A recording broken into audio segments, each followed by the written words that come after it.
You're listening to the Marketing Attractions Podcast. Conversations on how nonprofit attractions are increasing attendance and sharing their missions through marketing. Your hosts are Ryan Dick and Jenny Williams of Attend Media. Jenny, today's topic, non-traditional revenue streams for cultural attractions. Non-traditional, what does that mean? Well, we talk a lot about traditional streams for driving revenue, right? On the advertising side, we're constantly focused on how do we place a billboard in a particular area of the market to drive new visitation, or how is TikTok going to be a platform that can help us drive ticketed revenue or a new event or an exhibit opening. So, but what do you do when you've pretty much maxed out on driving visitation, whether it's a limitation for a parking garage or a limitation for how many people you can actually bring through the gates for a special event? What do you do to continue driving revenue? So, interesting conversation we're going to have today. Yeah. Sneak peek, we brought in an expert to help us out with this. We'll introduce John in just a second, but I'm super interested on his take on, it's extra revenue, it's non-traditional revenue, but how he's always tying it back to the mission. So it's not just like putting more, pardon my French here, putting more crap into the gift store, but is it the right type of thing? Is it the right idea that supports the mission? VR experiences. That's something we're going to be talking about. That's something that can continually growing within the aquarium and zoo space. We're going to talk about maximizing food and beverage in a mission-focused, mission-first type of way. And then this is something I think John's going to be pretty unique in bringing to the table, is this idea of like licensing and some different ways on how to look at licensing to spread that mission, spread that brand, and maybe even spread or grow non-traditional revenue. And as we always like to say, no margin, no mission. So these are going to be some outside of just paid advertising ideas to grow that margin and grow that mission. Whew, that's a really good intro, Jenny. I really like that. Okay. All right, so let's bring in John. John Abrahamson. He's been with the Monterey Bay Aquarium. He's been with the Nat Geo Museum, which is going to be opening up in DC. John, welcome to the show. It is my pleasure. Thank you for having me. Thank you for being here. We've been trying to get you for a while, so I'm glad we made it happen. It's true. So why don't you take a minute and tell us about your journey, like Monterey Bay, Nat Geo. Tell us about you. Yeah, it was an odd tap on the shoulder from a recruiter while I was in the corporate world that was representing the Monterey Bay Aquarium, and I did not have any thoughts of entering the nonprofit realm.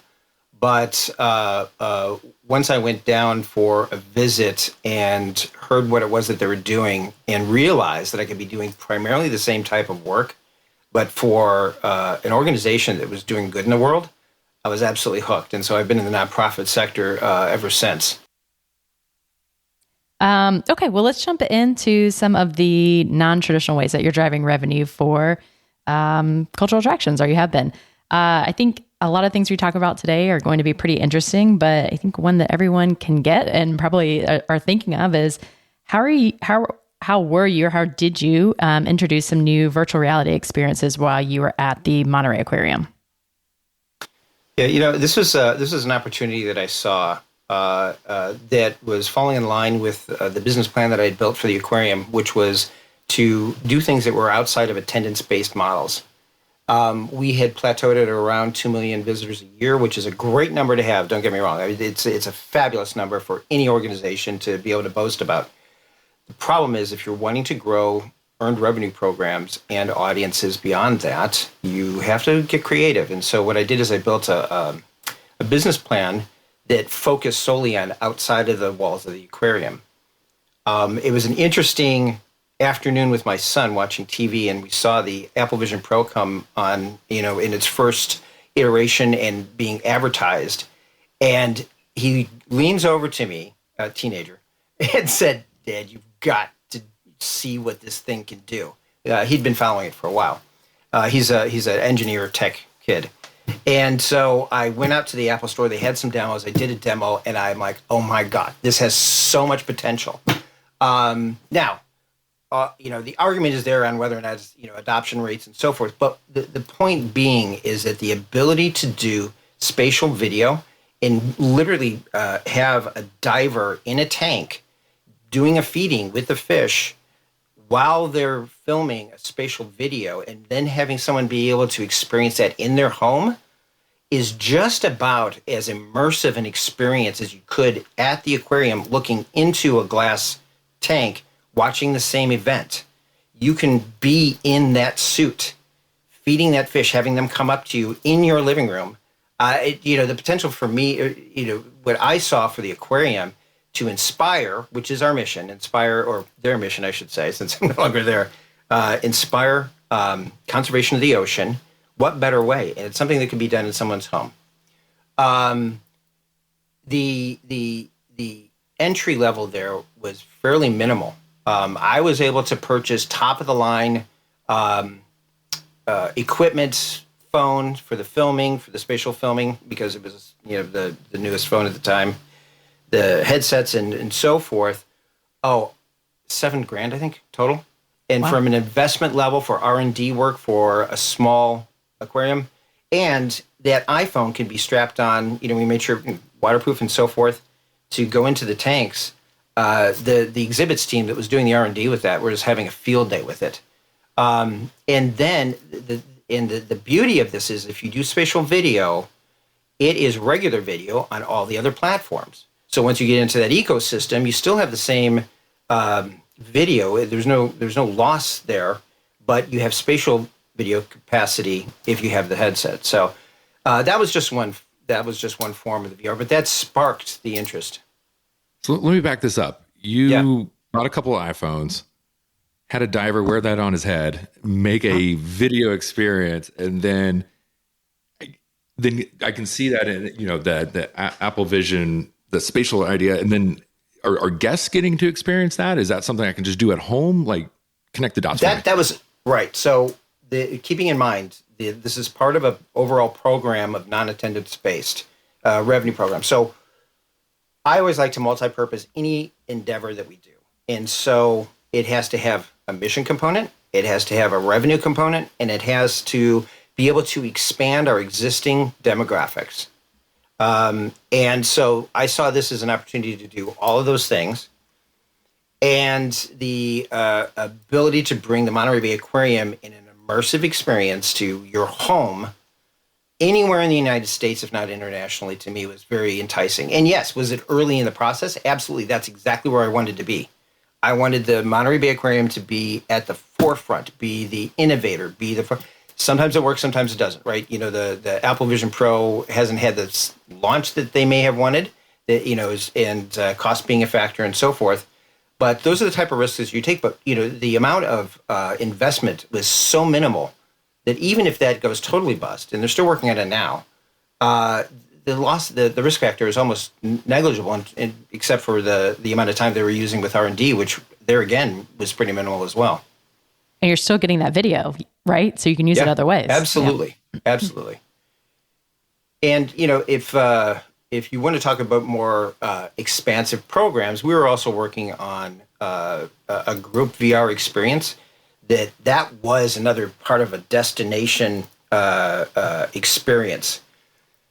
So Monterey Bay Aquarium is part of Cannery Row, and Cannery Row expands, several blocks, and it's very historical, and it is a destination in and of itself. Lots of shops, kind of a Pier 39 if you've ever been in San Francisco.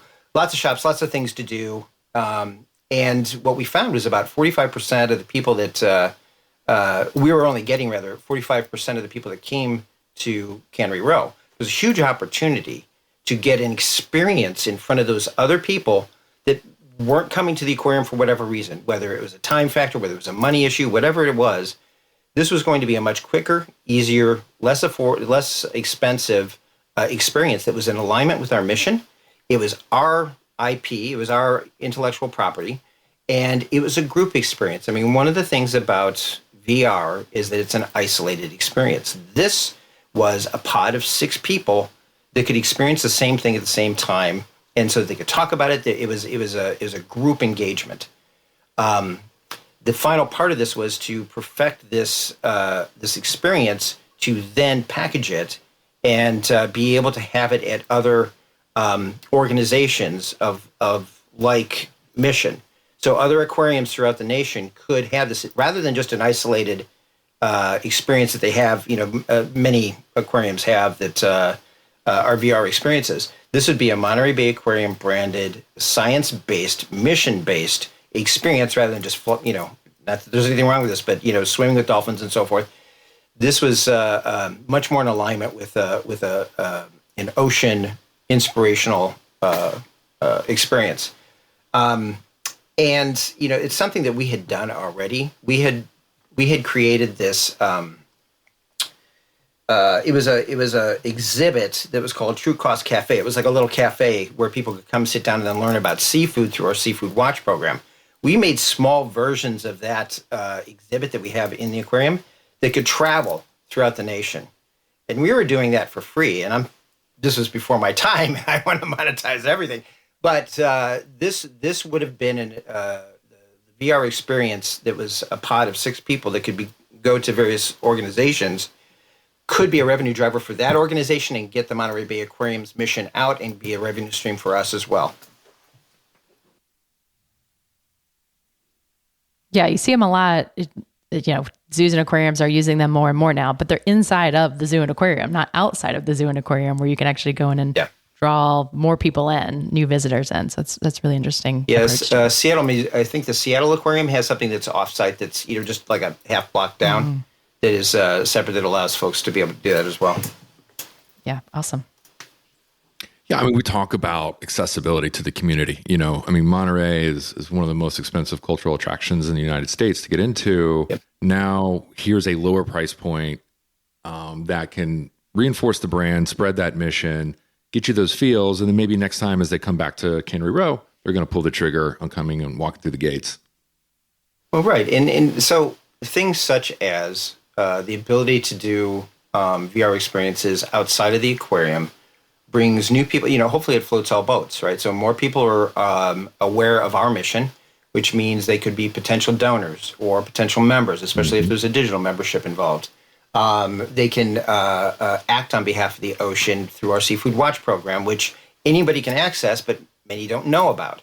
So it's one of those things where you think in terms of how much more impact can you achieve with an effort such as this, just as an example, to expand audience, expand your mission, engagement with your mission, bring on donors, bring on, and then attendance, of course. Now people will have, my own relatives can't, find Monterey Bay on a map. So it's one of those things where, you bring more attention, which is also why, I was working on something such as a film program as well. All right. So you mentioned seafood. I know we've got food and beverage that we want to talk about. Sure. I'm going to cheat to the audience here. I've got notes, and in on my notes it says no Coca-Cola. Come on, man. Come on. I've lived in Atlanta forever. Talk to us about how you brought your food and beverage program a little bit more mission aligned. Absolutely. Well, so we're selling things, right? Whether it's retail or in culinary. Problematic just based on what it is. But I wanted to make sure that the programs I was in charge of were absolutely as much in alignment with our mission as possible. One of our strategic goals for the aquarium at the time I was there was to eliminate plastic pollution in the ocean, right? Lots of what we had in culinary and in retail had plastic packaging, what have you. So I made it my mission to eliminate as much as possible. Now, not in isolation. I was working hand in glove with our vendor. And I have to do a shout out, if I can, to our SSA partners, where they were as enthusiastic about, and were also already engaged in that endeavor, right? They were just taking it upon themselves. It's just our combination of efforts accelerated that program, to which we eliminated all single-use plastic, all plastic out of the front of a house, and then started working on the back of the house as well. A little bit more problematic when you're trying to eliminate plastic out of the back of the house culinary, because a lot of it revolves around food safety, right? And until there are alternatives for, say, plastic wrap and so forth, if you're doing, this is going to get a little in the weeds for those not in the culinary world, but if you're doing portions to ensure that you're keeping, consistency with amounts of food that are on a plate when you're plating. It also holds down food costs, right? So you don't have one person ladling on tons of product and the next one just doing proper. So portioning often takes plastic as well. There's a lot of folks that are doing some really great work in terms of research on this front, but it's not quite there yet. So that was an area of opportunity that we're still working on. But when somebody comes to the Monterey Bay Aquarium, when they walk into our cafe, there are no plastic bottles whatsoever. And did you want me to talk about the big soda? And I can keep it in that realm rather than any name brands. But I'm from Atlanta. I only know big soda as Coca-Cola, but let's talk about just big soda. Sprite is a Coke to me. Sure. Root beer is a Coke to me. Well, so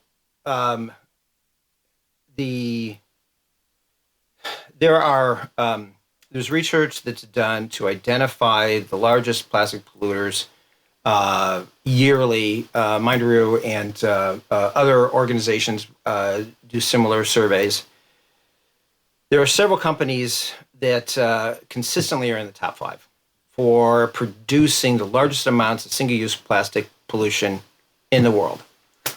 Coke and Pepsi happen to be on the top of that list. I'm not saying anything that's not publicly available. And I made it my goal to eliminate all products from those two companies because here's what I was thinking. I have a conservation science department that is working so hard to eliminate plastics in the ocean. And here people come and they see those products in our shelves being offered, couldn't do it. So we eliminated all those products, finding alternatives that were organic and really good partners. And yes, they were slightly off-brand. They were up-and-coming companies. And I was told I absolutely couldn't do this because everybody would be up in arms, that they couldn't get their favorite products in the cafe. I was there for just about 7 years. Now, we had achieved that probably in the last 3 years that I was there. And as far as I know, the Monterey Bay Aquarium was the only cultural institution anywhere in the world that I'm aware of that had 0 Coke or Pepsi products anywhere in its culinary program. That's events, everything. That events was a hard one, by the way.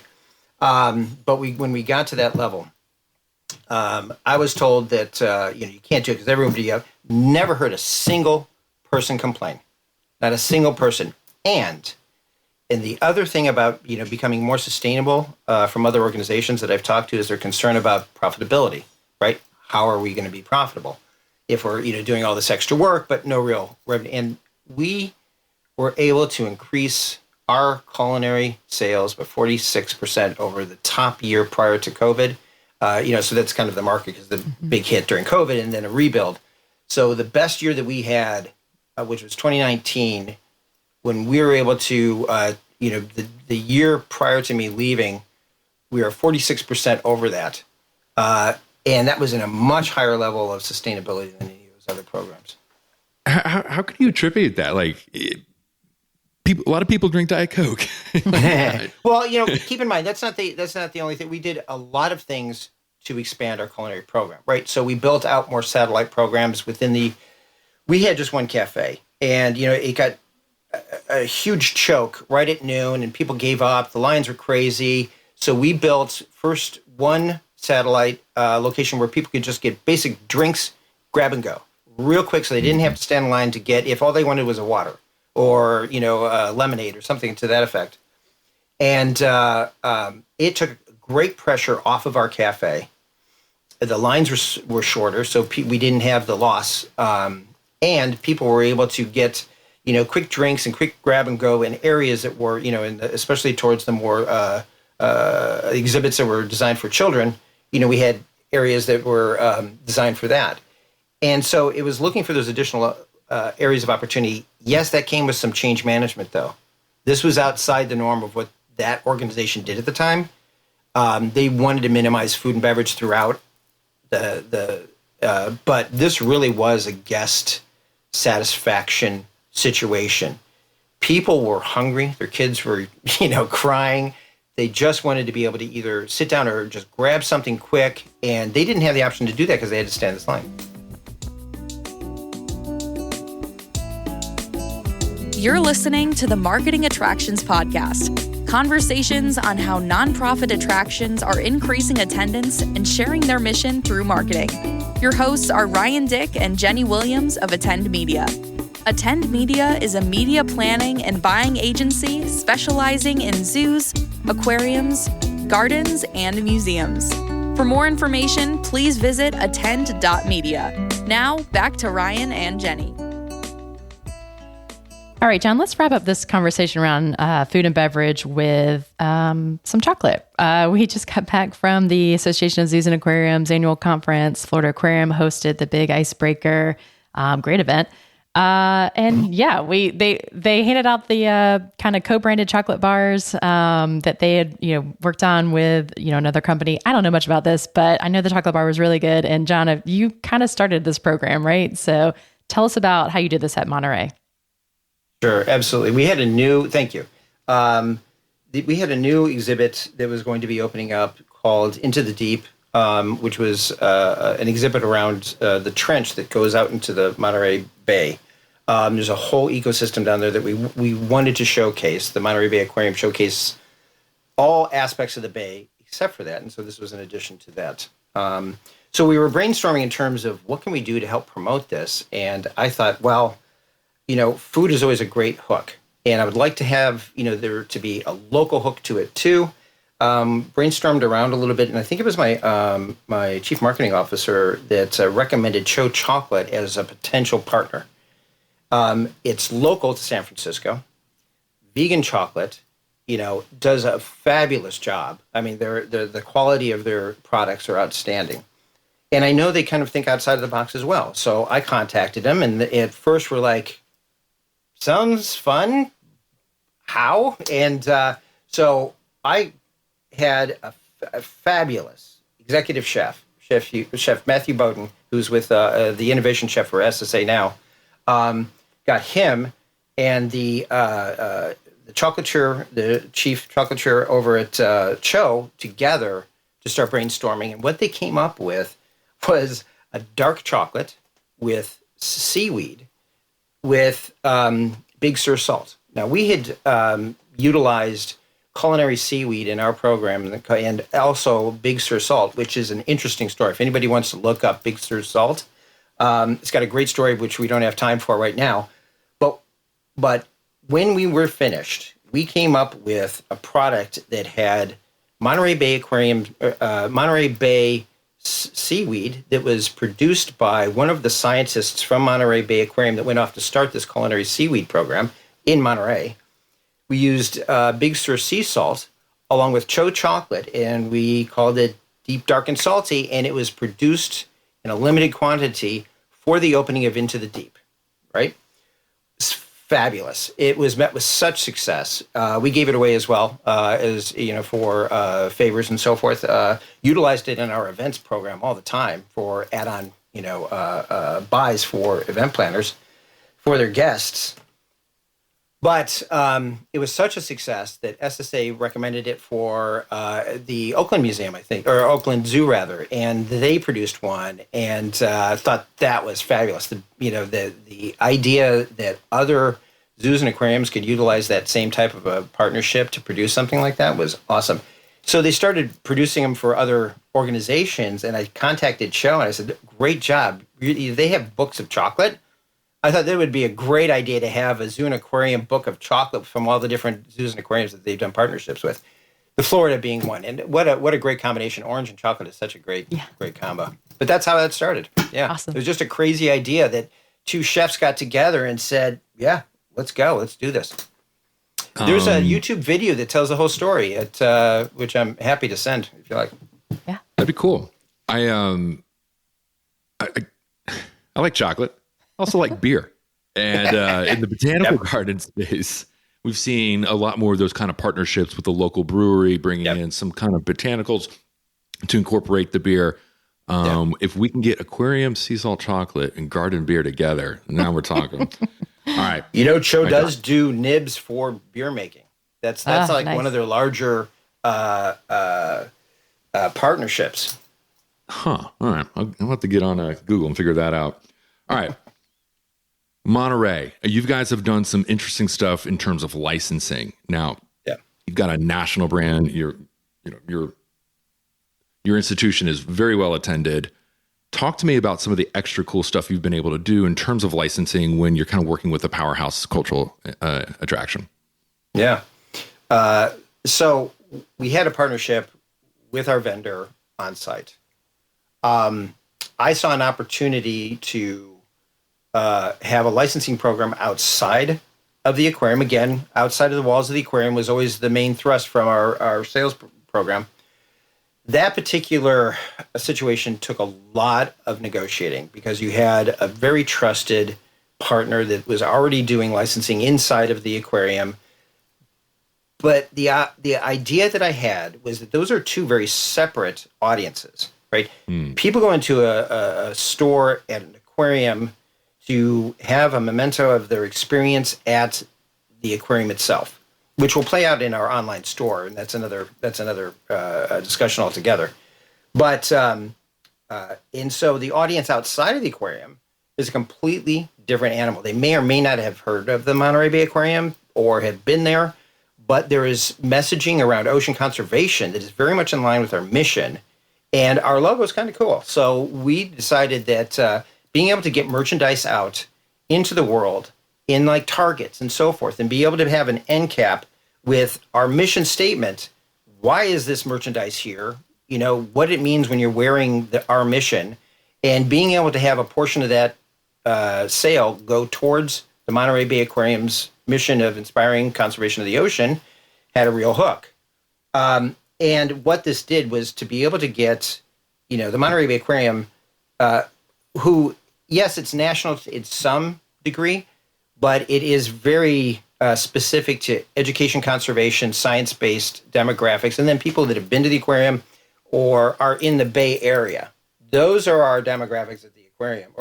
And I wanted to get Monterey Bay Aquarium logo, merchandise, and so forth, and mission in front of folks in Idaho or Ohio or anywhere else who may, much like my relatives, not be able to pinpoint where Monterey is on a map, let alone the aquarium, and yet still be inspired by our mission and wear their support for that mission. All right, John. So there's a lot of big ideas, right, that you've shared, which I think the audience that listens to this podcast probably appreciates, but they're also probably sitting back with their team saying, how can I drive some of these additional revenue streams beyond ticketed admission for my team? Maybe it's a really small team. Sometimes it's a team of one, right? Like we see that very, very often in this space. So what's your advice for people listening for, maybe how to go about developing these non-traditional revenue streams within cultural institutions? Sure. It's a great question, especially right now. We're in a much different landscape than we were prior to it, which happens all the time now, apparently, from COVID to other things. So traditional models will be stressed, and you have to think in terms, and I do mean you have to think in terms of what can you do outside of the traditional funding models for any cultural institution that takes a high level of creativity that can either be in-house or can have someone come in to help facilitate. But I think it's an absolute necessity right now for us to collectively think in terms of what can we do. And part of my own personal mission is to share as much of that information as possible for free. It's not a pay thing, but it's to ensure that we're thinking of every possible means of diversifying your revenue stream so that you're not ultra dependent upon one specific revenue stream, whether it's donations or it's admissions. Obviously, any cultural organization, the majority of your earned revenue, your unrestricted earned revenue, comes from admissions, pure and simple. But you're going to have probably a dip in that over the next year or two. People are going to have a little bit less, pocket money to spend and so forth. So we have to think in terms of ways to achieve a diversified portfolio. In my recommendation, which is if you can't do it in-house, if you don't have the personnel, just the sheer number of people to be able to do this, or it's hard to break out of traditional legacy mindsets, bring in a facilitator that on a temporary basis to just get the ball rolling and get the juices flowing in terms of, being able to identify the full portfolio of potential intellectual property that can be leveraged for a multitude of purposes. But you start with identifying what is it that we have that we can offer outside of, what we traditionally do. Education. Are there specifics in terms of, sustainability? Anything that we do that's either unique or is our forte or that we're known for, but it's not, it's something that we're proud of, perhaps, but we don't really do much with it outside of doing it because it's the right thing to do. There are ways to be able to expand your audience. And if you take education, for an example, which I think most cultural organizations have some type of an educational program, right? Especially for children. Now, I'm not advocating for monetizing everything, right? I understand that accessibility is a huge issue, but there are ways to balance that, right? Accessibility along with developing new monetary streams. And this can be done by committee, but I would recommend bringing in as many people as possible at the levels, not number of people, but number of departments that can be involved in this. Guest services, absolutely. They have their hand on the pulse of what people are inspired by, right? You have your advancement or development departments, which oftentimes are isolated, not by anybody's fault. It's because of just the nature of that business model. But bringing them in because any new program you build should have some kind of overlap with development to be able to leverage that for their needs as well, to develop members, to develop new donors, and so forth. Marketing team, absolute. They're the ones that have all of the intellectual property. They know the audiences, either how to get them in, so they know the audiences outside of the walls of the organization. I would say even, if it's a cultural institution that is animal based, whether it's a zoo or aquarium, absolutely have them. Or if it's an art museum, you have curators. Wonderful opportunity to have a curator talk about what they're excited about in terms of either historic or up and coming artists and so forth. There's just so much that is potential that's not being leveraged because we oftentimes think in terms of, what we've done in the past, what's traditional. Great book on this, if I can plug it. I didn't write it, but it really was a turning point in the way I looked at business when it came to cultural attractions. And that was Blue Ocean Strategy. It's the authors escape me right now, but if you look up Blue Ocean Strategy, the basic premise is, rethink what you think has to be, right? In my case, when I went to the Monterey Bay Aquarium, it was all attendance-based. You came into the aquarium, what was in the aquarium is what inspired people, and then you left inspired, and I was like, why? In a digital era, why can't we extend that to millions of people that may never be able to come to the Monterey Bay Aquarium in the first place, right? Expand our mission, expand our audience, and perhaps develop new revenue streams.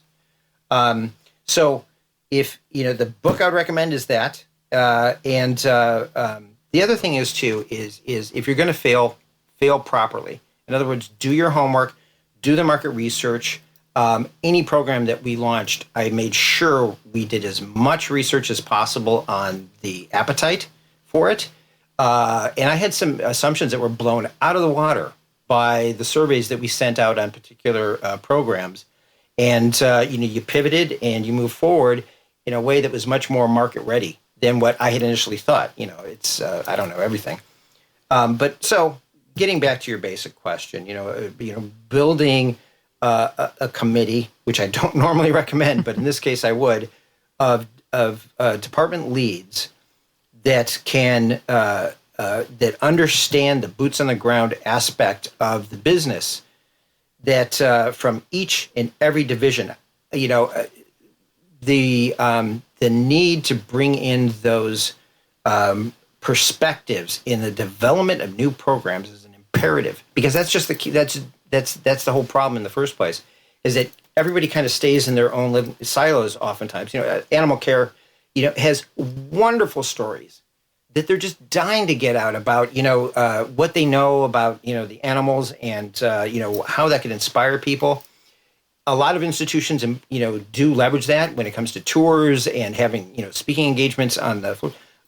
But those same people, some of the best speakers I had to speak on virtual events that, especially during COVID, when we were going almost all virtual, well, we were all virtual, we found some of our animal care people were just fabulous speakers. They were so passionate. They spoke so well about what it was that people were just fascinated. And we had so many repeats just because of the passion in which they were speaking. But you can't identify that until you get everybody in the room and you start brainstorming. And if you can't do it on your own, bring in a facilitator. You do it for strategic planning. Why not in this realm as well? John, this has been a fascinating conversation. Just in case if nobody's not connected to you on LinkedIn in this space or wants to get some more of your thinking, what's the best way the audience can get in touch with you? No, absolutely. If you look me up on LinkedIn, or we just launched Substack, and all of what I've been doing is curating a lot of the this type of information of posts that I had done throughout the years on LinkedIn. I'm trying to scrape all those up and put them into a Substack, along with new information, especially in light of this new era where we're having to get even more creative with the way we go about our business to stay both relevant, to financially sustainable, and continue to expand our audiences. So that information, it's not paid.